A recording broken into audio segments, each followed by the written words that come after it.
Hello, and welcome to The Right Side.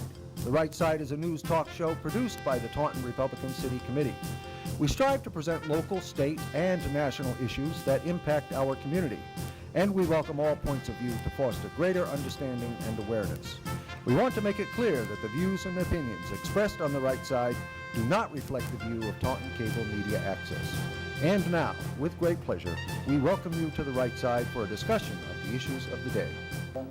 Welcome, viewers. Welcome again. My name is Mary Ellen Yo, and tonight I am hosting The Right Side. So don't change your channel. Don't be confused. This is going to be a fun show. I can just feel it in my body. So I want to talk a little bit about who's coming on here. We're going to have Cherie Felos, like Philo but Felos, F-E-L-O-S. And she is the chairman of the Bristol and Norfolk Republican Women's Committee. Yep. I think I have that right. Yep. So thank you for joining us, Cherie. So viewers, stay tuned here. It's going to be a great show, and I'm going to just get right into the questions with Cherie. She's a hoot. I'm telling you, you're going to love her, viewers. Stay tuned. Don't go anywhere. Look at, she's already laughing. We've had a lot of laughs tonight already. So I want to start with Cherie. Thank you.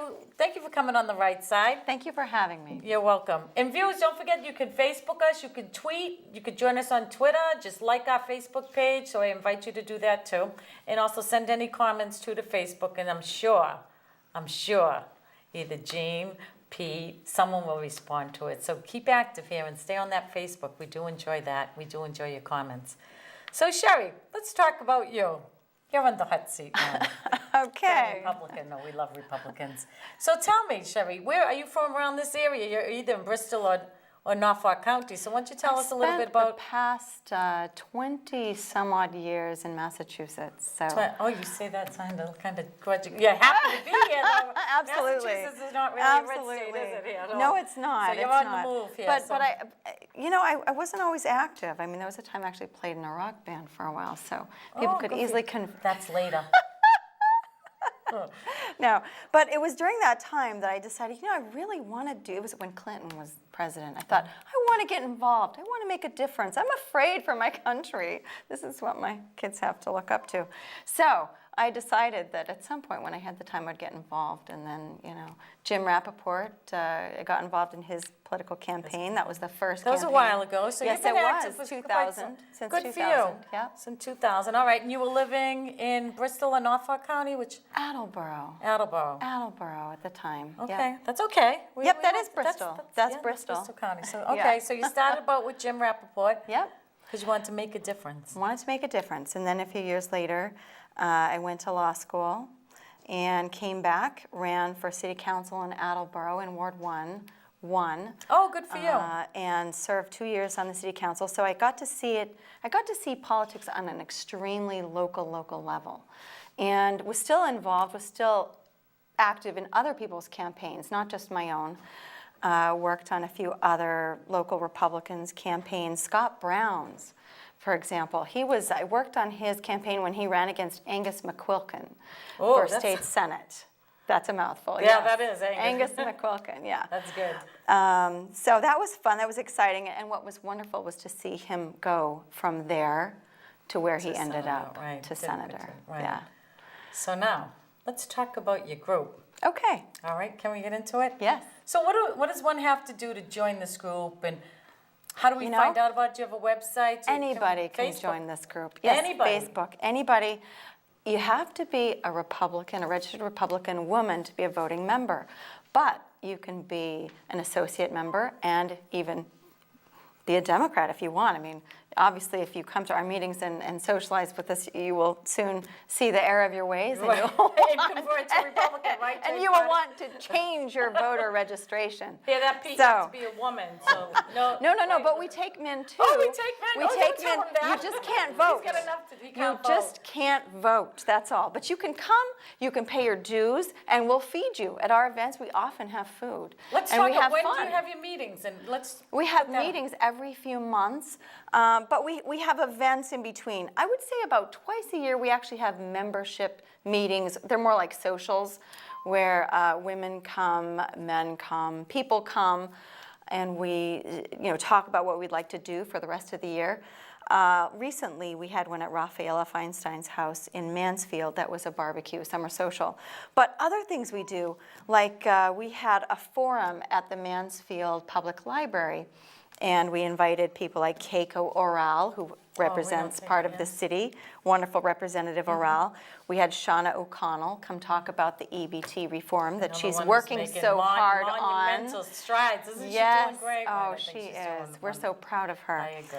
Olivier Kozlowski, who has championed voter ID, and he came and spoke about that. So let's see, what else did we do? I don't know. I think we worked with the Taunton GOP. I would imagine that you've been involved. Otherwise, I don't think you would be sitting here a little Exactly. right here. But how would we find out about it? Do you have a website? We do. We have a Facebook page, and you can just look up the Republican Women of Bristol, Norfolk counties. Republican Women. You could just probably Google that, Bristol, Norfolk counties. Yes. So get on your computers and just Google it. Republican Women of Bristol and Norfolk counties, and hopefully it would pop up. And yeah, at some point when we get a person that's dedicated to maintaining our website, then we'll have a website.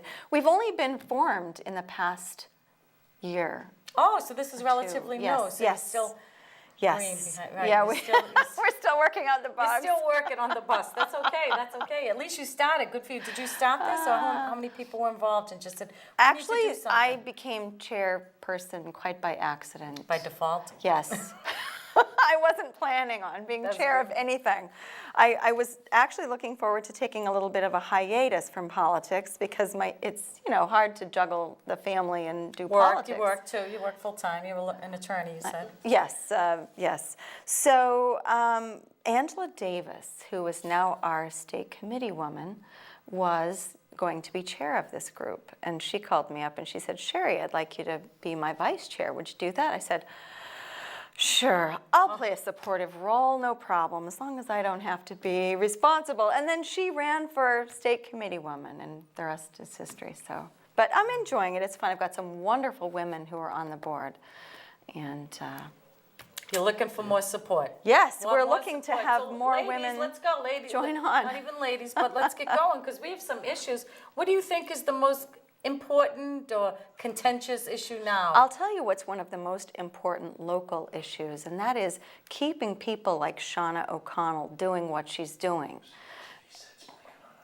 So Shauna O'Connell is one of those people that I wish the State House was full of. If the State House was full of people like Shauna O'Connell, we would not have a lot of the issues that we have today on Beacon Hill. For example, with all of the so many speakers in a row being indicted and convicted of corruption charges and this and that.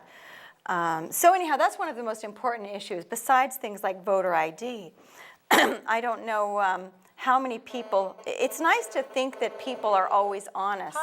Right, we want to believe that. I mean, we absolutely want to believe everyone's honest, but in reality, what's the truth?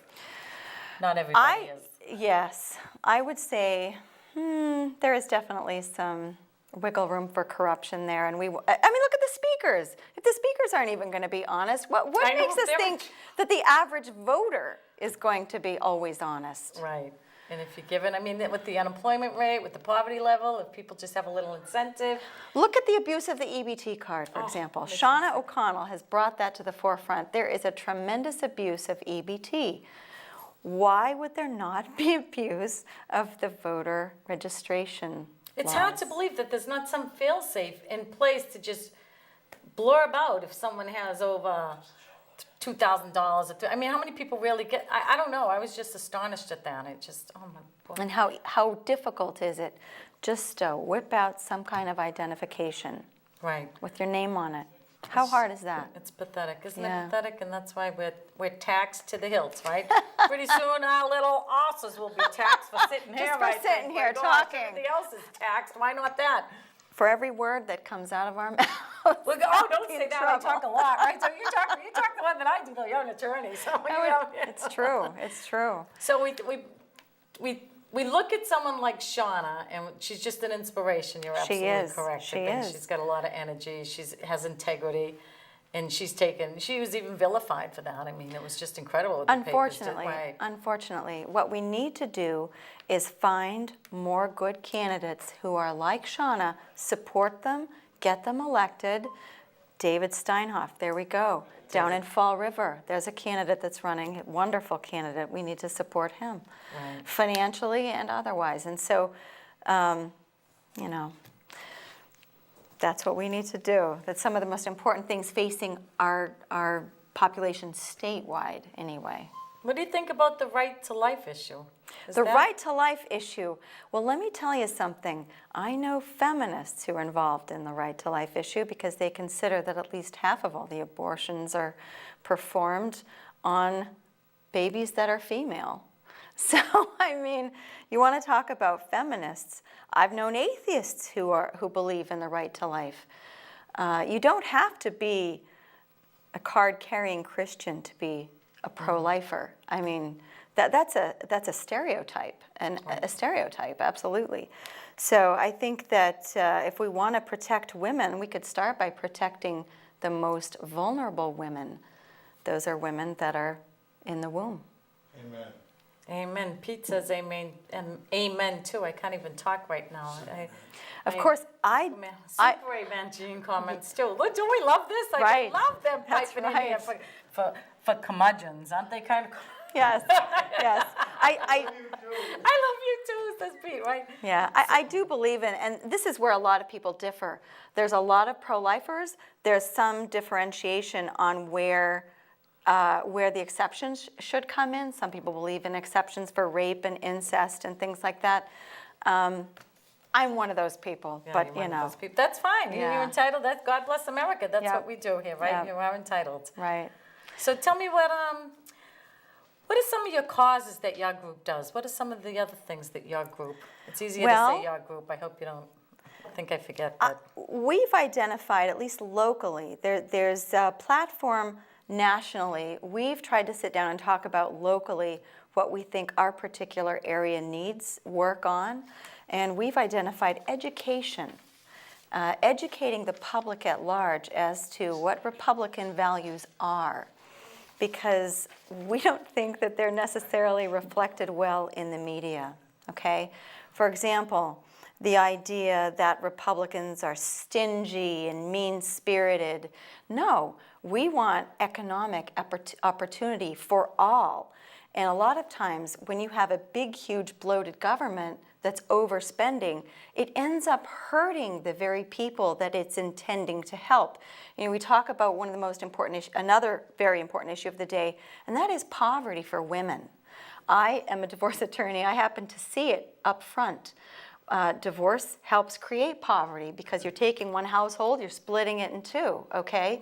Women tend to disproportionately suffer from that because a lot of women stay home with their kids. They're homemakers, housewives. They're not out in the workforce as much. Of course, that's another stereotype, but I see that more in women than men.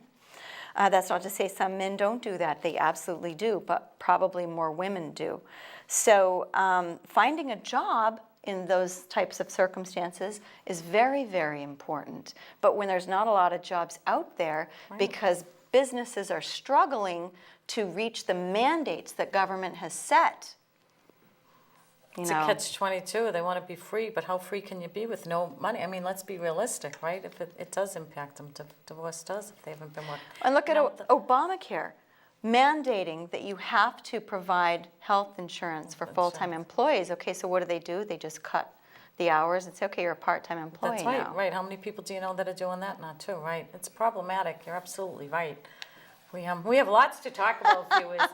So I know she's fun stuff to get you actively involved in your community. It's about you. So let's not delude ourselves that it's someone else, it's somewhere else. It's here, right here. Poverty's here right now. So we're going to go to a Pete on the street. We're going to go on location with Pete. So this is always a fun time. So stay right with us, viewers. You're watching The Right Side. I'm Mary Ellen Yo. This is Cherie Felos.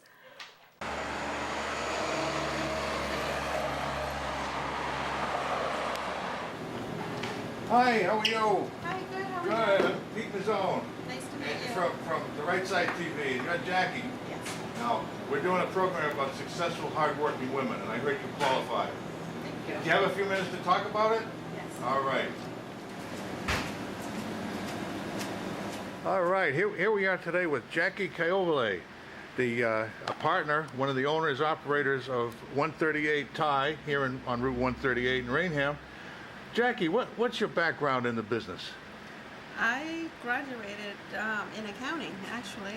I worked for corporate America for 15 years Oh, okay. prior opening up a restaurant. How did you learn to cook? My co-partner, Chachai, he taught me how to cook. Oh, wonderful. Do you have a Thai background or a heritage yourself? My father is from Thailand, Oh. and my mom is from Laos. Laos. And I'm just curious. Did they have any experience in the restaurant business? Did you learn any little family secrets from them? Well, we always cooked at home. My mom, she taught us how to cook. And how do you source your ingredients here at your restaurant? We find like the finest, and then we try to go organic with spices. So I made my own spices and Chachai's too. Oh, wonderful. Are there any specialties that you offer here? The curries and the pad thais. Oh, you know, my wife loves your pad thai. She's been ordering it all around New England for years, and she says you are the best. Well, thank you. How do you decide what to put on the menu? Well, Chachai has restaurants up in Maine. Oh, okay. So, and then he and I, we put the menus together, and with his family's ingredients in mind, we both put that together from very authentic Thai, because Chachai is from Thailand, so we get all the Thai ingredients from him. I hope we can meet him before we're through here today. Get a look at what he's doing in that beautiful kitchen back there. Could you tell us a little bit about what it's like keeping a business going here in this world today?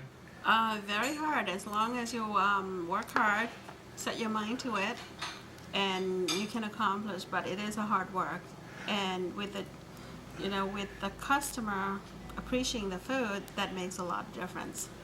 Have you had what's your experience been like as far as getting this restaurant up and running off the ground, dealing with local or state government agencies? Very hard, but they have a very great source. It started with the town hall. Great. Yeah. So Rainham's been very helpful to you? Very helpful. Oh, that's good. That's good. And what's your motivation to keep going? Customers. Customers. Okay. They're like that the best. And you know, there was a politician somewhere along the line said that nobody